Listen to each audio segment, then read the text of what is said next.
င်္ဂလာပါခင်ဗျာဒီနေ့ဆွေးနွေးဖို့အကြောင်းအရာလေးတွေကိုပြန်ယူလာပါတယ်ဟုတ်ကဲ့မင်္ဂလာပါထိုင်းနိုင်ငံရဲ့ COVID-19 နဲ့တုပ်ကွေးအခြေအနေပေါ့နော်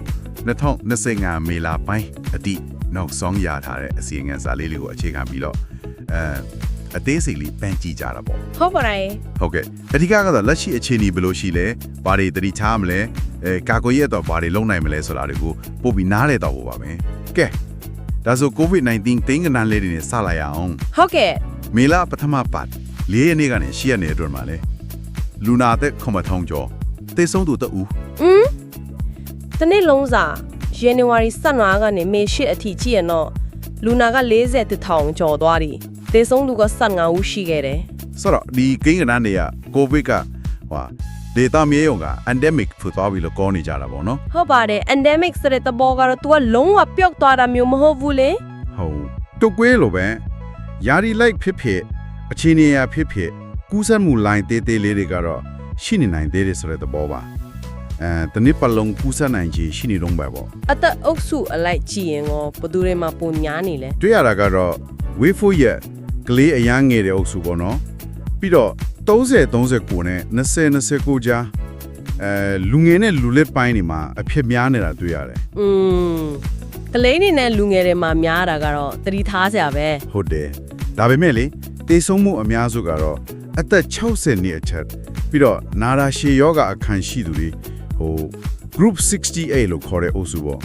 အဲ့ဒီမှာပဲရှိနေတော့မယ်ဆိုတော့အဲ့ဒီအုပ်စုကိုကာကွယ်ဖို့ကတော့အရေးကြီးနေတော့မှာပဲဟုတ်ကဲ့ကူးစက်မှုတက်နိုင်တဲ့အကြောင်းရင်းတွေထဲမှာတင်ကြံလိုလူစုလူဝဲတွေမိုးရာသီကျောင်းဖွင့်ရာသီတွေပါတယ်ဆိုတော့ဒါတွေကကြိုတိနေတဲ့အချက်တွေပေါ့ဟုတ်ပါတယ်အခုအဖက်စဉ်လူနာရဲ့အတွက်နည်းနည်းကြောက်လာတယ်လို့ဆိုပေမဲ့ဒီလိုရာသီအကူပြောင်းကျောင်းဖွင့်ချိန်ဆိုရင်တော့တတိကတ်ထားအောင်ပဲပေါ့အတိအကျပါပဲယောဂလက္ခဏာတွေကတော့အများစုသိပြီးသားတွေပါပဲဖျားမယ်လေချောင်းနာမယ်ချောင်းဆိုးနာဆေးကိုလက်ကိုက်ခဲတာတွေပေါ့အနက်အရာသာပျောက်တာရောရှိသေးလားရှိနိုင်ပါတယ်တချို့မှာပေါ့ပြိုတာအန်တာအစားဖက်တာမျိုးလဲတချို့မှာတွေ့ရတတ်တယ်အရေးကြီးတာတခုပြောချင်တာကလည်း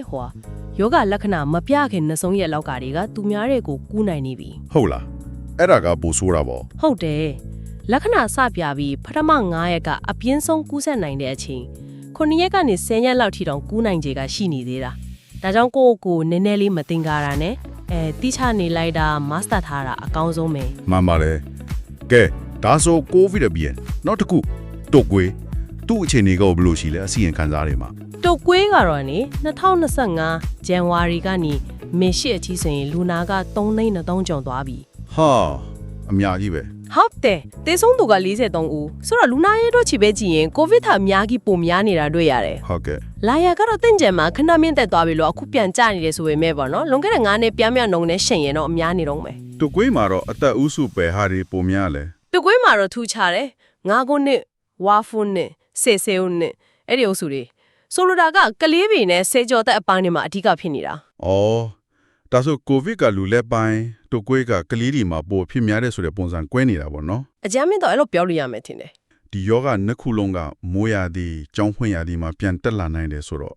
နှမျိုးလုံးအတွက်ကာကွယ်ရေးကအရေးကြီးလာပြီဘလို့အကြံပြုချက်တွေရှိမလဲဟုတ်ကဲ့အခြေခံကာကွယ်ရေးနည်းလမ်းတွေကတော့အတူတူပဲလို့ပြောလို့ရပါတယ်လေလူများနဲ့လေယာသွားဟိမတ်စတက်တာလက်ကိုတေချာဆေးတာမျက်နှာကိုလက်နဲ့မထိတာ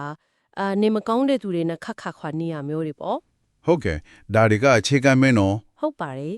ကိုဗစ်အတွက်နည်းနည်းပိုအကြံပြုထားတာကတော့လက္ခဏာရှိရနာမမိုတန်တရားရှိရ ATK နဲ့စစ်ကြည့်ဖို့ပေါ့ပိုတွေ့ရေးဆရာဝန်နဲ့တိုင်ပင်ဖို့အိမ်မှာလူနာရှိရင်လည်းပန်းကန်တို့တပတ်တို့လိုကိုယ်ပိုင်ပစ္စည်းတွေခွဲသုံးဖို့ပေါ့လို့အဓိကမှအရေးကြီးဆုံးအချက်ကိုထပ်ပြီးအလေးပေးချင်တာကတော့အစောကပြောခဲ့တဲ့ group 68တက်ကြီးရွယ်အိုတွေယောဂအခန်းရှိသူတွေပေါ့ကိုကနေနဲ့လေးဖျားခြင်းတလို့နေမကောင်းတလို့ဖြစ်နေရင်သူတို့နဲ့နီးနီးကပ်ကပ်မနေတာအကောင်းဆုံးပဲသူတို့ကိုကာကွယ်ဖို့အရေးကြီးဆုံးပဲဟုတ်ပါတယ်ဒီအခြေခံအချက်လေးတွေကိုလိုက်နာဖို့ကအရေးကြီးဆုံးပဲတော်ကြာလာတော့လူတွေကနည်းနည်းပေါ့ဆခြင်းတလို့ဖြစ်လာတတ်တယ်လीဟုတ်တယ်ဒါပေမဲ့ဒီလူလောကလေးကရှိနေသေး၍အထူးသဖြင့်ကိုပတ်ဝန်းကျင်ကအန်ဒီရဲ့ရှိနိုင်တဲ့သူတွေကိုကာကွယ်ပေးဖို့ကကိုတန်ဝင်လို့ဖြစ်နေတော့မယ်ဆိုတော့တတိရှိဖို့လိုတယ်ဒါပေမဲ့အလုံးအကျွမ်းကြောက်နေဖို့တော့မလိုဘူးပေါ့နော်အတိအကျပါပဲမှန်ပါတယ်ကဲအနစ်ချုပ်ရရင်တော့ COVID-19 ရောတိုးကွေးရောနှမျိုးလုံးကရာသီအလိုက်လူစုလူဝေးအခြေအနေတွေရဆက်ပြီးတော့စောင့်ကြည့်နေရမယ်ယောဂတွေပဲဟုတ်ပါတယ် ကိုယ်တိုင်ကာကွယ်မှုတွေဆက်လုပ်နေဖို့ရဲ့အန်ဒီရရှိအုပ်စုတွေကိုအလေးထားကာကွယ်ပေးဖို့ရဲ့ကအဓိကပါပဲမိုးရသည်နဲ့ကြောင်းဖိန်ရသည်မှာတော့ပိုပြီးသတိထားသင့်တာပေါ့ ဒီအချက်လက်တွေအားလုံးကိုပြန်ကြည့်ရင်လည်းစဉ်းစားစရာလေးတစ်ခုခေါင်းထဲပေါ်လာတယ်ဒီလိုကူးဆက်ယောဂါတွေကကျွန်တော်တို့ရဲ့ပုံမှန်လူနေမှုဘဝရဲ့အစိတ်ပိုင်းတစ်ခုလိုဖြစ်လာတဲ့ခါလေး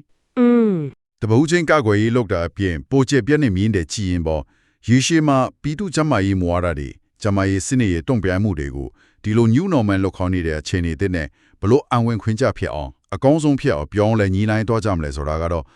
နည်းနည်းဆက်ပြီးဆွေးနွေးတုံ့တက်သွားရမယ်ခေါင်းစဉ်တူဖြစ်လာမယ်ထင်ပါတယ် ဟုတ်ပါတယ်စဉ်းစားစရာအချက်ကောင်းတစ်ခုပါ ဒီနေ့တော့ဒီလောက်နဲ့ပဲရန်တော့ကြအောင်နောက်တစ်ပတ်မှာပြန်ဆောင်ကြအောင် ဟုတ်ကဲ့ပါ